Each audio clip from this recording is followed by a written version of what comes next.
Hi guys! So in this lesson, I will be explaining what the basic economic problems in every society are. Imagine you want to establish a big company. To do that, you have to know what you want to produce, right? Of course. You also have to know how to produce and what you intend to produce. Again, you have to be sure about who you're producing for. If you're unable to answer these three questions, well, you might not be able to establish this big company you intend to. You see, every society is faced with three basic economic problems.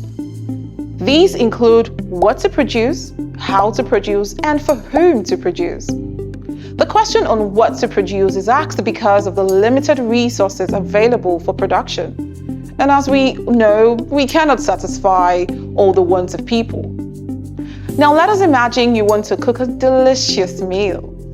For you to do that, you have to buy ingredients to cook. And of course, no one has all the money in the world, so you use the money you have to buy the ingredients.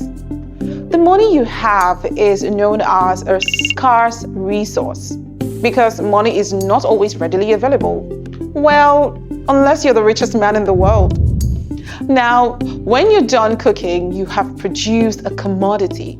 And this commodity that you have produced depends on the resources that you have. For every society, there is a need to understand the various factors that determine what to produce. The very first factor that determines what a society produces is the need of the consumer. Have you ever desired a phone? I bet that you have.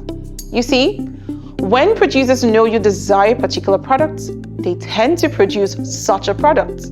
This is why phone manufacturing is high, as the manufacturers are aware of the huge demand from consumers.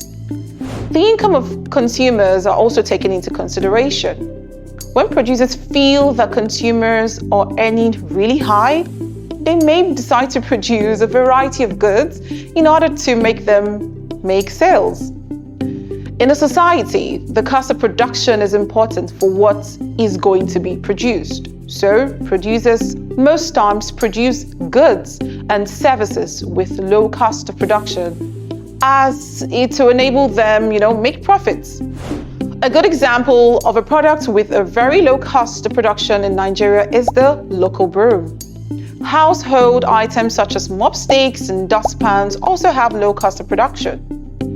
A second factor that determines what a society produces is how the goods are produced. How goods are produced depends on technology and the techniques of the production.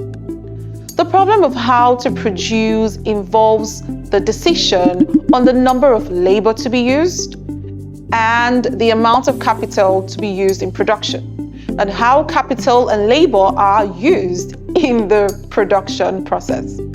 Let us take an example of labor and machines in a huge farmland. Do we use more labor and less machines to till the ground, or do we use more machines and less labor to till the ground? Now, the answer to this question lies with the producer. A third economic problem lies in who you are producing for. Do producers produce for the poor, or do they produce for the rich? This is one of the key economic problems in the society. In every society, who producers produce for are determined by the satisfaction of wants, the level of income, and the type of economic system in the society. Now, the knowledge of economics is extremely important in understanding how to solve all these economic problems. If you keep learning with me, you might find a solution to some of these economic problems. Isn't that interesting? Well, I do look forward to seeing you in the next lesson. Bye, everyone.